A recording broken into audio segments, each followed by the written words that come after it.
Hello and welcome back to the AJ100 Festival. I'm Emily Booth. I edit the Architects Journal and I'd like to welcome you to our next instalment of the awards announcements. We hope that you have enjoyed the festival programme so far, and if you haven't already done so, please don't forget to register to view and participate in our programme of talks, discussions, interviews and case studies. You can find the full lineup of sessions here under the programme tab. Before we begin with the awards announcements, I'd once again like to thank our judges for their time and effort in deliberating and debating this year's entrants. I'd also like to take this opportunity to thank our sponsors for supporting the AJ100 Festival and the AJ100 programme. Our thanks to our headline sponsor, Rocker. Our programme sponsors, Schluter Systems and Siemens.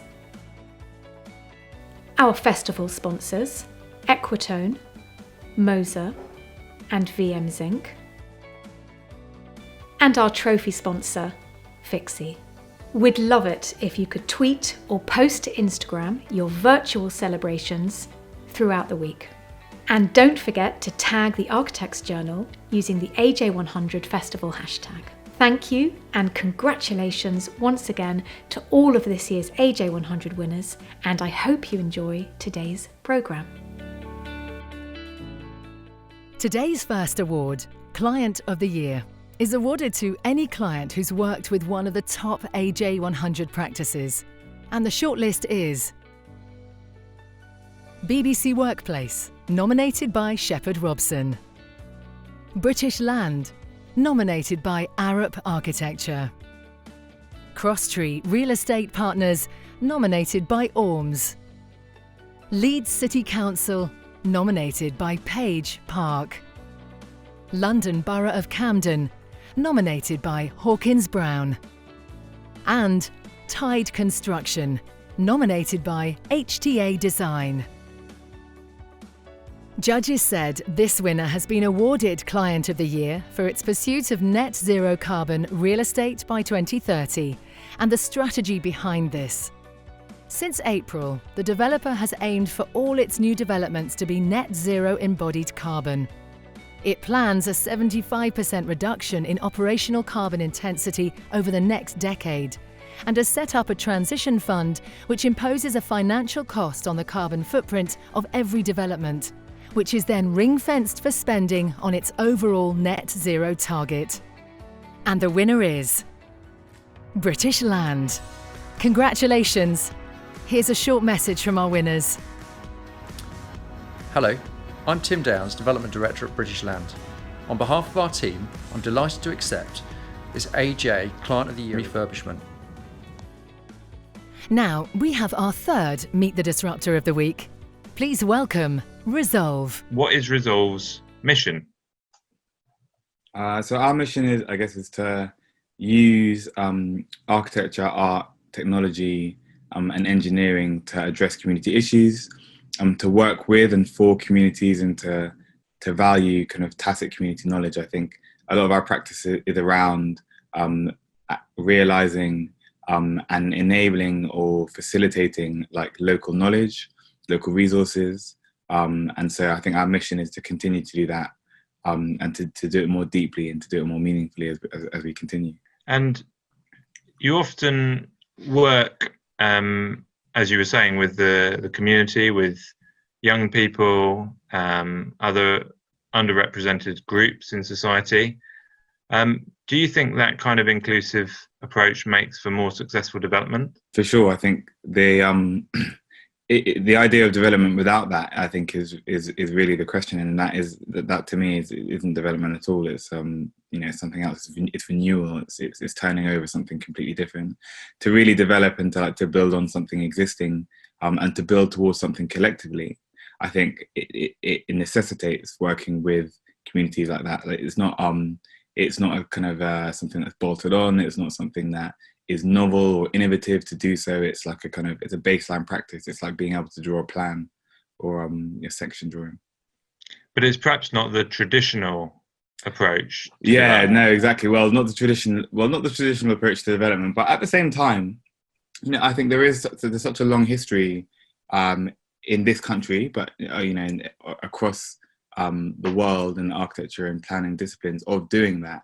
Like the first time I saw the biker estate and the plans for the biker estate, like seeing how it had been mapped out, how different actors have been mapped out in the kind of the programmatic aspect of like community, like liaising with community officers, to planning officers. And I think to think that was more than 50 years ago. I think seeing that now, I see no difference in what we're doing or trying to do. So yes, I do think that it is slightly, at the moment, it seems like it's slightly different. It seems like it's a different approach, but I think there's a lot of precedents to go on, and it's something that it's building into a genealogy of all these things that are kind of deeply rooted in a lot of what's happened before. So I guess that ties into the next question, which is, how can the profession better engage with communities? Do you think it's, like you say, with examples like the biker estate, do you think it's looking back to historic examples where it's been done better than perhaps it happens traditionally now? Well, I think that it takes two motions, and one is to look back critically. So it's not to look back and praise Ralph Erskine's design and his team for without a critical lens and without acknowledging the kind of context and the what followed on afterwards. And that's something that I think as architects or as built environment practitioners, we tend to do a lot. We tend to look back at the past, be it postmodernism, be it whatever, and kind of glaze over it. We compartmentalize it and we use that and operationalize it for what it is we want to achieve now. So I don't think that's what I'd suggest we need to do. I think in looking back, we also need to be able to keep one eye on the past and one eye directly in what's going on right now. And so learning those lessons is simultaneous with learning the lessons of the present, with listening in the present. So I think it really takes a kind of a dialogue between those two approaches in order to achieve that. And I guess part of it is that the public sector doesn't have the resources, the expertise, the brain power that it perhaps had back in the post-war years. I take your point that it's important not to just look back nostalgically and think everything was better then and there's nothing we can do differently. But at the same time, the resource in the public sector for that engagement was much greater, wasn't it? Yeah, for sure. And I think that's also not to say that there aren't exciting examples of what's going on in the public sector now. It's an obvious plug for me because I was part of public practice, but having been in the public sector and having worked very closely and continuing to work closely with the public sector, and amazing amounts of innovation and kind of progressive ideas in terms of how we work with community, how we deliver for community, is born from the public sector in some way, shape or form. I think you could even scale it back, and I think really interesting arguments come from people like Mariana Mazzucato when she talks about public sector funding for innovation. I think that can be applied to the built environment. And when we think of all those groups who use temporary architecture and community engagement post-crash, we think of the decorators, you think of Assemble, these kind of groups, the groups who've really led the way for groups like us. That was all off the back of public sector funding. That was all off the back of public sector opportunities. That was all off the back of high streets funds. The regeneration going on in the Olympic Park. So the money can be traced back to that. So I think whilst very much in the public sector there, it's like they're trying to run the egg and spoon race with no egg and no spoon. The central government has tied a lot of these local governments and kind of assigned them to failure in some way. They really don't. They really they're still what they're able to achieve with that. I think is still commendable in many ways. Sometimes. Now, one of the big concerns of the AJ100 this year, as you may have gathered, is climate emergency. We are saying that's perhaps the biggest challenge that the profession faces right now. How do you think, and this is quite a broad question, quite a difficult question, but how do you think the profession needs to respond I guess we saw Architects Declare last year, which has had nearly 1,000 signatories join it. What's the next step in your view? Yeah, I think this is difficult. It's a very difficult question. I think my view, which is also a very particular view, I think is also in acknowledging not just the climate emergency, but that as part of also this idea of climate justice. I think for me, this idea of climate justice, this idea that climate change and the climate emergency affects people inequitably, and that in order to rectify that, we need to also start from that inequality, from that inequity, not from like blanket approaches to how we deal with the climate, how we understand the climate and how we understand the environment as not just something that we're subjected to and live within, but are a part of, but also are a part of in such a way that we're exposed to it in extremely different ways. I think that's a really important thing for us, especially I don't think that's a kind of global architectural thing. I think that's a UK architectural thing because we're in the West, but it's like, talking to architects who are dealing with floods in Dhaka, who are dealing with kind of like squatting and landlord politics in Mumbai. You really, all of these issues are interconnected in a really meaningful way to climate change, but we're being affected in kind of really different ways. And even here, we were affected in different ways. Even here, how climate change affects you based on your identity, based on race, based on gender, I think are the next steps to collectively address, because it will only go so far by making everything passive house, and will only go so far by eliminating the use of concrete and stopping embodied carbon and all these kind of things like that. Those are technically doable, and infrastructural, and by taking an infrastructural approach will allow ourselves to do that. How we then address how it affects people inequitably, and how those approaches to doing that affects people inequitably is actually the challenge. That's very interesting to hear. I went to a briefing this week about the Citizens Climate Assembly, because the final report is coming out this week. So I got a sort of preview. It's embargoed, but we're going to report on it this week. And one of the key things that has come out of it, I think it was a very positive experience for the cross-section of society that took part in this, but who obviously didn't know necessarily very much about the subject, but do now. One of the key messages was we have to deal with this fairly. That was one of the key things that everybody seemed to agree on, that this was an issue of fairness, and and the solutions had to be fair. Yeah. Which I thought, it ties in very much with what you're saying. Yeah, I really like that's the kind of stuff that appeals to me most about all of it. And that's not to say that everything else doesn't, because I think that everything else plays its part. I don't think there's not like a particular thing that's bad or good in terms of how people are approaching it. I think that in all these responses, you need the Extinction Rebellions, you need the slightly more conservative groups who are lobbying in COP21 and the COPs and this kind of thing. And you need politicians who are also taking an even more reserved stance. You need people who are taking diverse stances, like Wretched of the Earth, and who are kind of putting pressure on groups like Extinction Rebellion to think about inclusion and stuff. But I think all of it together, this idea of fairness is really, I think it's just so powerful. And it's like, when we had a project in Sheffield, a project that we referenced a lot in that project was a project called Fairness on the 83.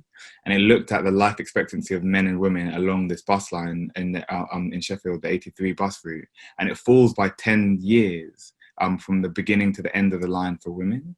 And it's like, absolutely wild. And that term fairness, and that and really contextualizing it and bringing it to immediacy for a lot of people, I think is like, it's really persuasive for me. Yeah. And that brings us back to Resolve Collective, actually, because my final question is about you and your colleagues.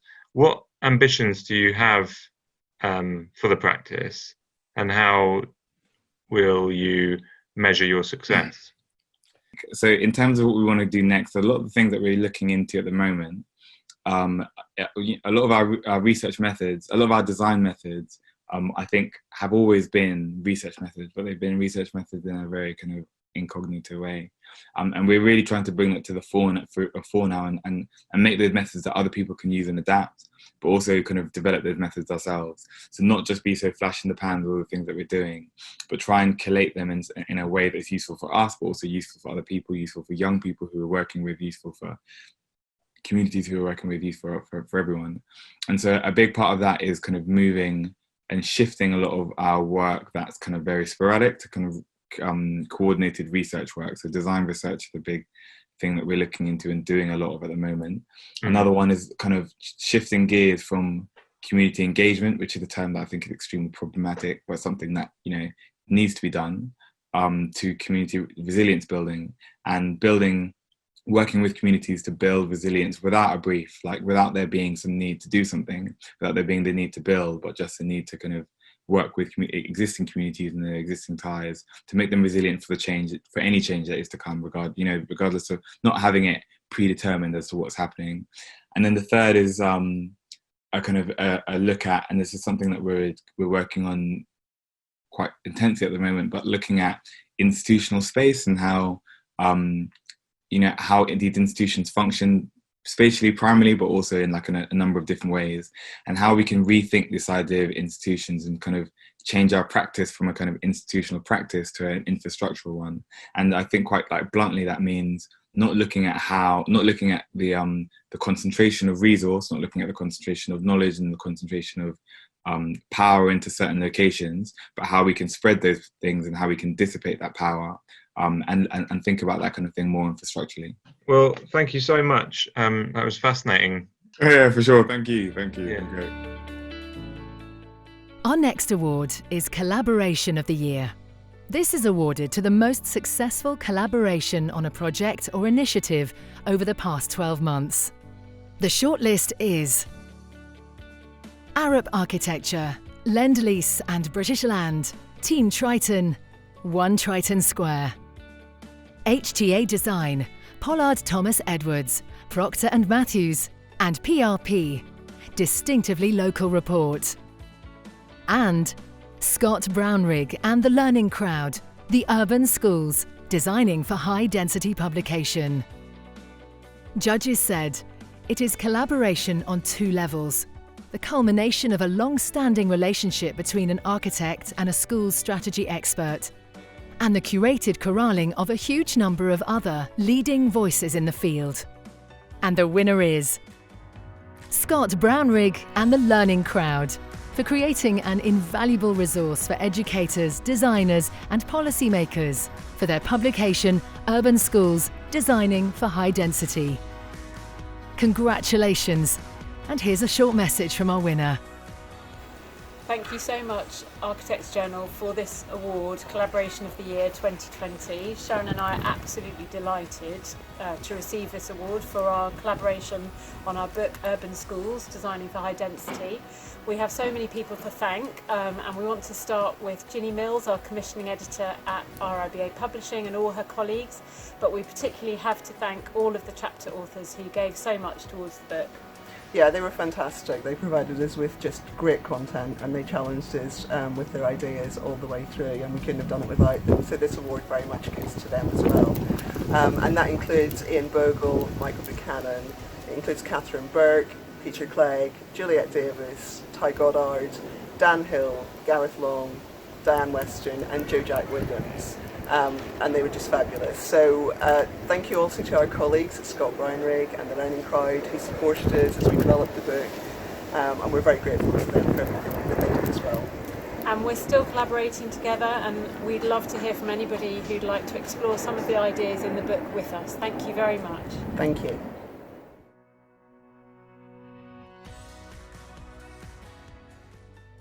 Here's a short message from our International Practice of the Year category sponsor, VM Zinc.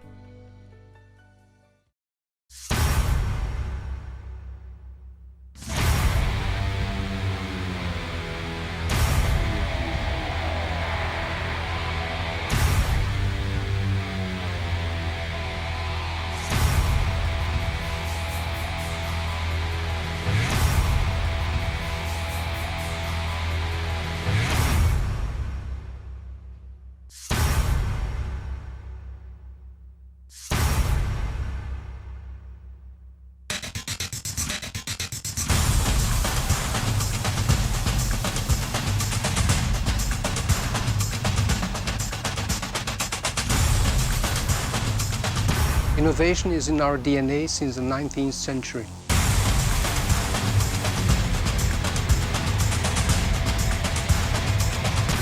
Nos experts, nos scientifiques travaillent avec d'autres experts pour partager leurs connaissances. C'est une façon de favoriser les opportunités d'innovation. We see innovation as an opportunity to help translating the architect's personal signature into facade solutions that work and are easy to install. Notre force, c'est d'apporter des solutions personnalisées, et ceci quelle que soit la complexité du projet.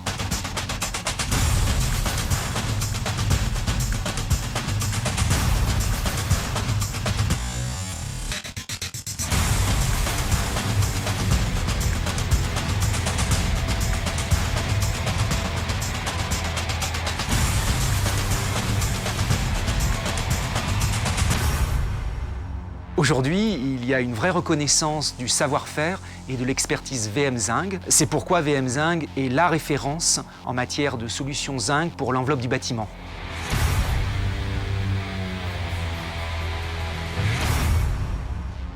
L'innovation et l'environnement sont étroitement liés chez VM Zinc, puisque les challenges des années à venir vont être de dépasser les contraintes, voire les obligations environnementales. Et c'est grâce à l'innovation, en transformant la contrainte environnementale en source d'opportunités et en source d'innovation, qu'on pourra dépasser ces enjeux. Innovation remains an important pillar of our future strategy, with a larger focus towards service and customization. In the future, we'll continue to innovate in products and services answering to our customers' expectations.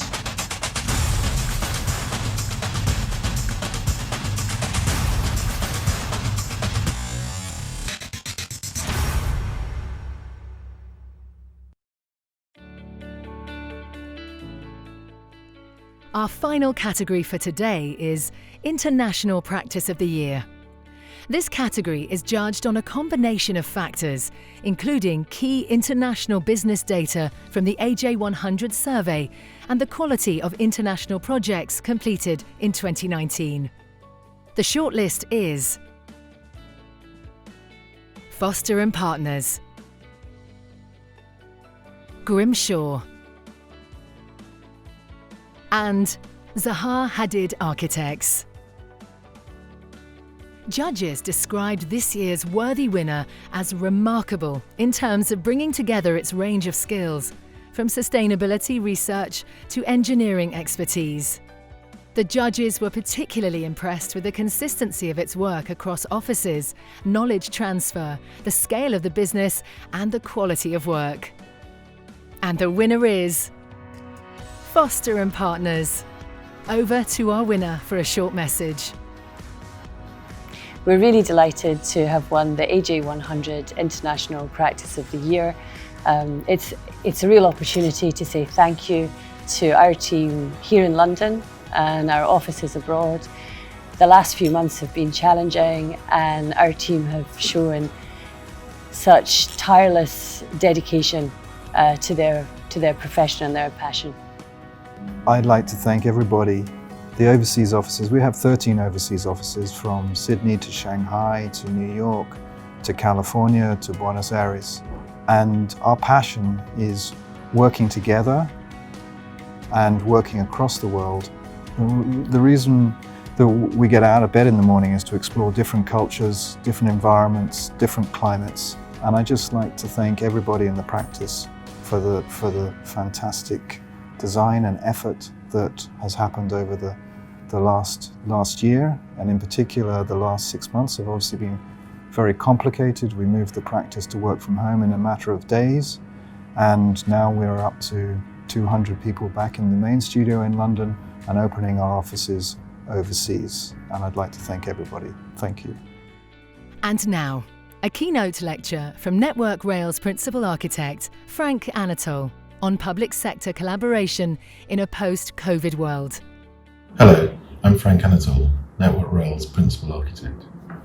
I'm delighted to have been given this chance to share my thoughts on working for the public sector and the opportunities we've been exploring for design collaboration in a post-COVID society.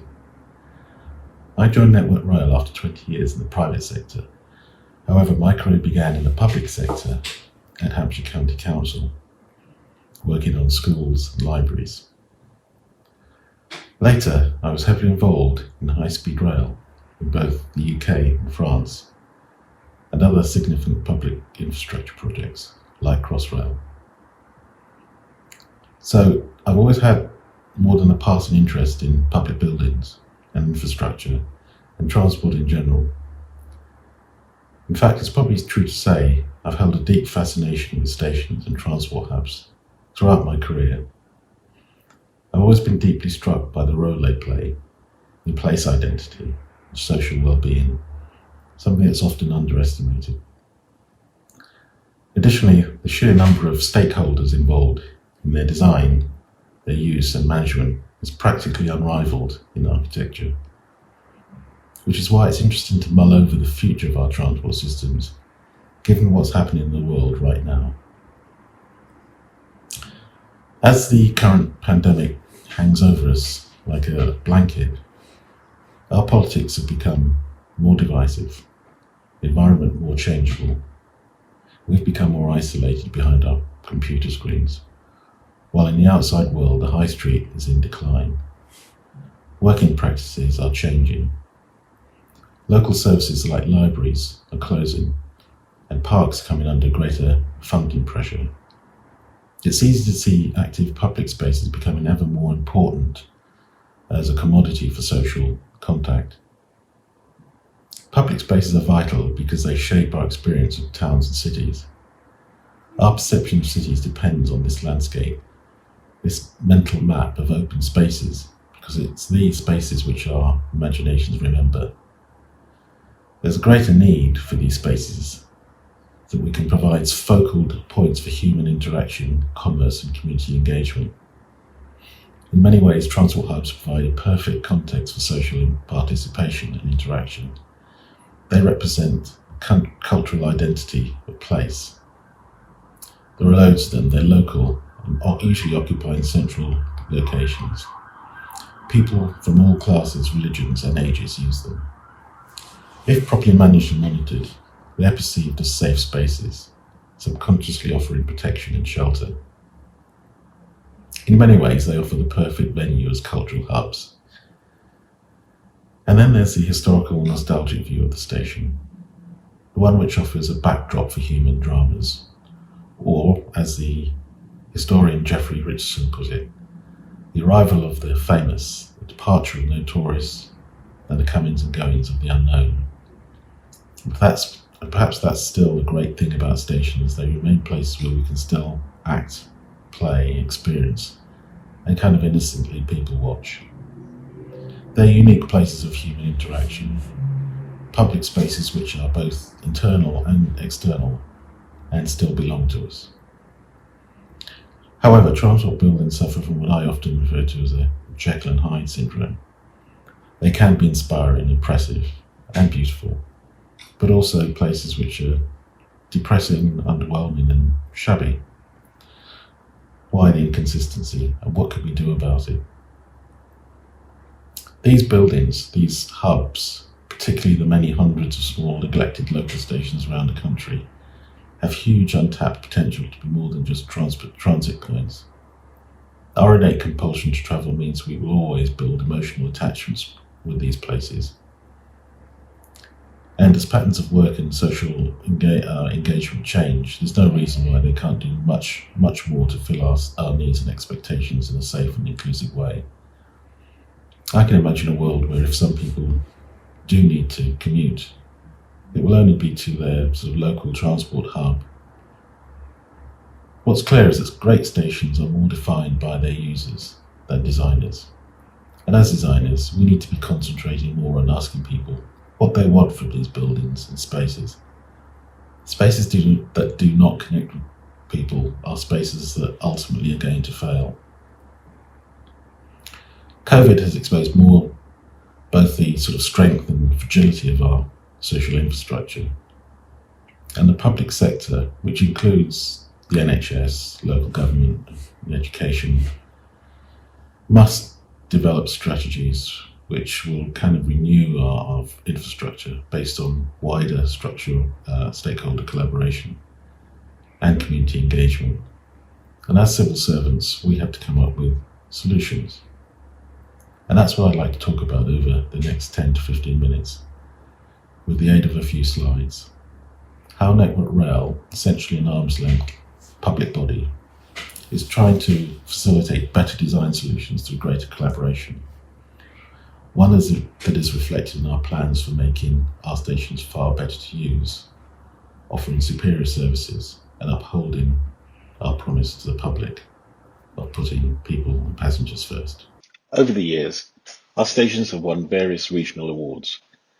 However, last year, London Bridge made it onto the Sterling Prize shortlist, perhaps the most prestigious national architectural prize in the UK. This meant quite a lot to us because over the past 4 years, 2 of our other stations had made the infamous Carbuncle Cup shortlist. However, in many ways, a more important award came our way. The RIBA Client of the Year, nominated by organisations we had previously been working with. This said many things to us, but primarily indicated that we were successfully engaging and effectively collaborating to achieve good design.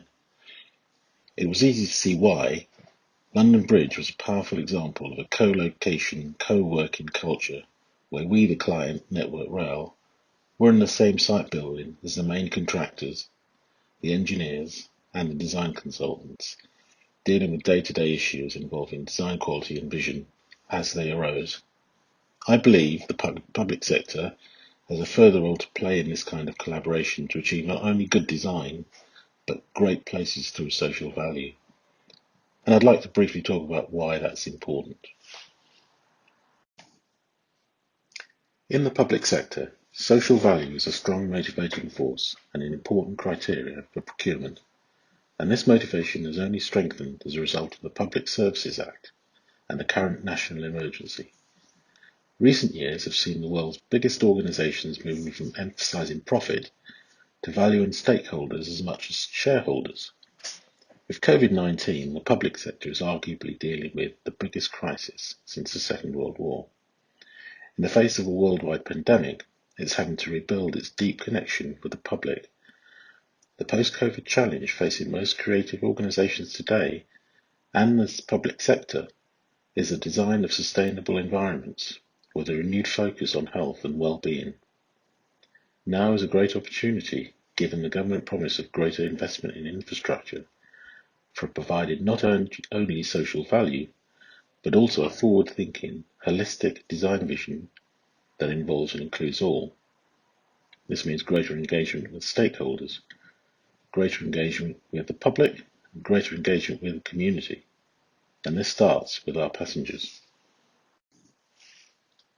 One of the particularly interesting books I read last year was Palaces for the People by sociologist Eric Kleinenberg.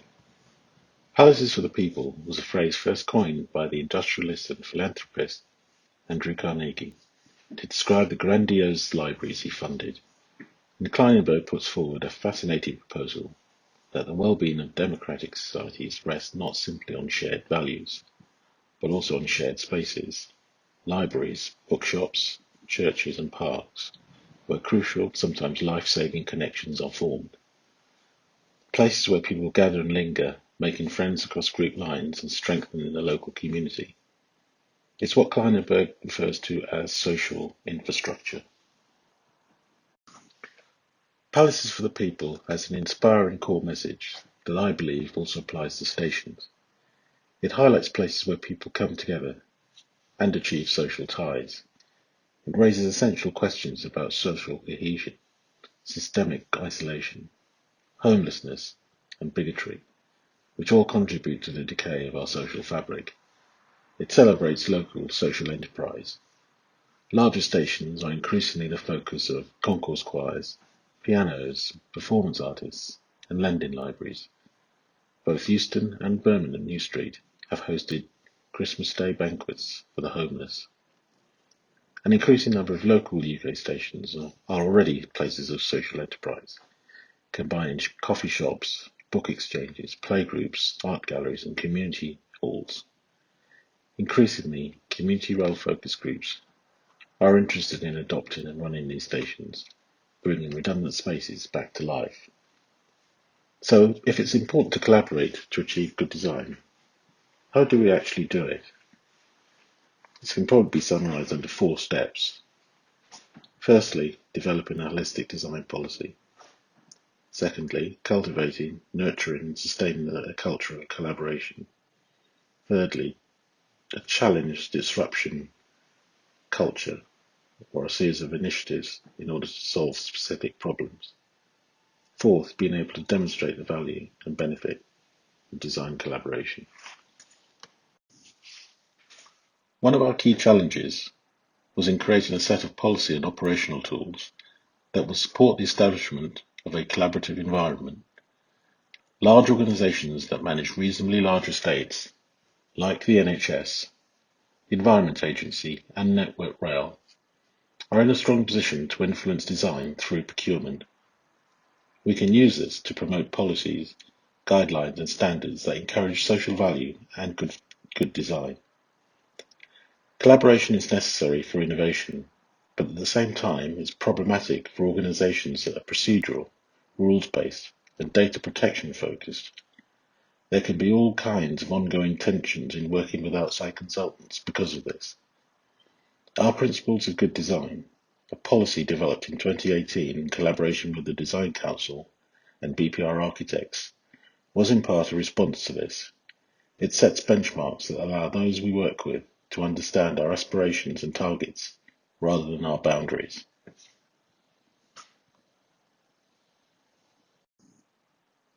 Our Design Principles policy was followed up by a design review panel established in 2019 and again run by the Design Council. It was about getting projects to be open and honest about their problems in meeting our targets. Crucially, this collaborative process was understood, supported and authorised at executive levels of the organisation, and it benefited from an informal, communicative, internal relationship between senior management that's meant even the most senior board member can be approached to talk about the details of design that matter. So, in the past year, I've managed to email chat with our Chief Executive, Andrew Haynes, about toilet design, or invite Chairman Sir Peter Hendy to a roundtable inspirational chat with our national team of architects. As far as sustaining the collaborative culture, one big advantage of the setup at Network Rail is we have a 5-year delivery period called a CP, control period. We're currently in CP6. This provides a realistic time frame for implementation of policies and allows time to think and plan strategy. We can set up supply frameworks that build relationships over several years or even decades. It allows us to publish new design standards and guidelines designed to show people what Network Rail want and how we can team with others to achieve it. From experience of working on the other side, in the private sector, this is important because aspirations can be harder to understand if there's no design policy, no principles or guidance to refer to. Nurturing and sustaining a culture of collaboration is always an ongoing challenge. It requires a common purpose that is necessary in forging and sustaining productive human relationships and social networks. This is sometimes referred to as collaborative intelligence. ThinkStation is a recent example of this, an initiative we launched together with the Design Council, which sought to understand how we could communicate with stakeholders in helping us to formulate a brief for a new generation of medium to small stations. 11 workshops were held throughout the country that involved 324 different stakeholders, including train operators, community groups, designers, local authorities, and national government departments. The results were instructive and the sense of cooperation extremely rewarding. A major advantage of external collaboration is the capacity for innovation through challenge and disruption. An example of this is our engaging with think tank organisations like Hacken Partners, in this instance to develop a wayfinding flow analysis tool. This kind of exercise is about understanding what our problems are and innovating to solve them. As well as responding to the evolving role of infrastructure within communities, we have to be willing to welcome the creative and forward thinking to help us better serve those communities and passengers who rely on the railway. Innovation is often driven by a need to address particular problems that we haven't thought about or been able to solve internally. A collaborative approach is often a response to an operational problem that needs to be deconstructed and evaluated to solve a specific failure. Collaboration requires an acceptance of complexity and disruption if our ambition is to raise the quality of design across the whole rail network. Finally, a key challenge to embedding good design in large organizations is promoting an understanding of the value of design. There often isn't always the will to spend much on design unless the benefits are clear and quantifiable. We have to find ways of showing these benefits early on. Fostering creativity and developing an outward-looking collaborative culture remains a key priority for Network Rail. So we've been partnering with the RIBA in using design competitions to demonstrate the real benefits of disruptive thinking. We launched a footbridge competition in 2018 that attracted over 120 international entries with a view to accelerating the partnering process with the design community, to bring into play designers who would never ordinarily have had the opportunity to negotiate an onerous procurement route that would attract only large engineering firms. It's resulted in a sleek modern design that is set to be built over the coming years. We're hoping to repeat the trick with a recently launched small station competition, again in collaboration with the RIBA, which gives a whole range of designers a unique opportunity to leave a lasting legacy on our railway. Likewise, sponsoring competitions by the RSA and London Festival of Architecture has given us the opportunity to support students and emerging designers, creating incredible station-related concepts and providing opportunities to establish long-term relationships with educational establishments and young people, the station users of the future. It's something we're very much proud of and keen to continue and expand on. And so, 20 years after the original Egan report, just how far have we come? Effective partnering is still something we need to work hard at achieving in the public sector. It perhaps reflects a very bureaucratic design procurement system, which doesn't always allow us to respond quickly to complex design problems. But we really need to change that because the rail industry faces some very considerable challenges in the coming years. The conclusions of the Williams Review, various COVID aftershocks, climate response strategy, large-scale infrastructure replacement programs are all going to determine the direction of travel. We'll have to be more flexible and collaborative in order to successfully deal with these changes, or it's going to be difficult to get to where we want to be. To be clear, I don't think collaboration is about rigid organisational structures. It's more about interpersonal relationships, which are shaped by any particular problem being resolved. However, those problems need to be clearly defined and openly shared. And this is where a clear design policy becomes vital. A clear policy leads to a compelling vision, in turn leading to a better collaboration, which we believe ultimately fosters innovation and great design. As a public sector organisation, Network Rail needs to be much easier to engage with and an efficient, reliable partner. We believe we're taking steps in the right direction to do this, but time will tell. Thanks very much for listening. That concludes today's awards announcements. Congratulations to all our winners. I look forward to seeing you again tomorrow as we announce the next set of award winners.